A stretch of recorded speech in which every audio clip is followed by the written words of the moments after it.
महाभारत का युद्ध समाप्त हो चुका था। पांडव विजयी हुए थे। इस विजय में अर्जुन का महत्वपूर्ण योगदान था। उनकी धनुर्विद्या अद्वितीय थी। वे अपने धनुष गांडीव से अचूक निशाना लगाते थे। भगवान कृष्ण उनके सारथी थे। कृष्ण के मार्गदर्शन और अर्जुन के कौशल ने कौरवों को परास्त किया। अर्जुन को विश्व का सर्वश्रेष्ठ धनुर्धर माना जाने लगा। उनकी वीरता और कौशल के किस्से दूर दूर तक फैल गए। महाभारत के युद्ध में उन्होंने अद्भुत पराक्रम दिखाया था। यह युद्ध उनकी वीरता और धनुर्विद्या का प्रमाण था। महाभारत युद्ध के बाद कृष्ण अपने नगर द्वारिका लौट गए। कुछ समय बाद उनका देहावसान हो गया। कृष्ण के जाने के बाद अर्जुन ने द्वारिका की रक्षा का भार अपने ऊपर ले लिया।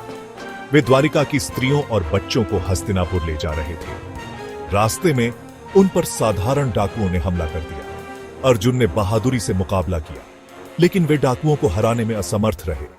उनका गांडीव धनुष, जो पहले अजेय था, अब प्रभावी नहीं लग रहा था। अर्जुन हार गए और डाकुओं ने द्वारिका की स्त्रियों को बंदी बना लिया।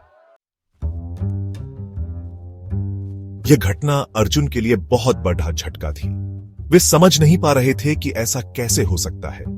उनके धनुष गांडीव ने कभी साथ नहीं छोड़ा था, लेकिन कृष्ण के बिना यह शक्तिहीन प्रतीत हो रहा था।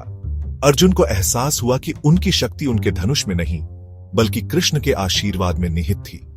यह एहसास उनके लिए बहुत पीड़ादायक था। उन्होंने अपने धनुष गांडीव को त्यागने का फैसला किया।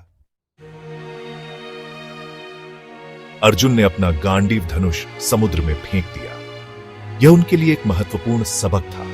उन्होंने समझा कि जीवन में सब कुछ अस्थायी है, शक्ति, सफलता और यहां तक कि उनके प्रिय कृष्ण भी। उन्हें एहसास हुआ कि सच्ची शक्ति स्वयं में विश्वास और स्वीकृति में निहित है। इस घटना के बाद अर्जुन ने संसार को त्याग दिया और हिमालय की ओर प्रस्थान किया।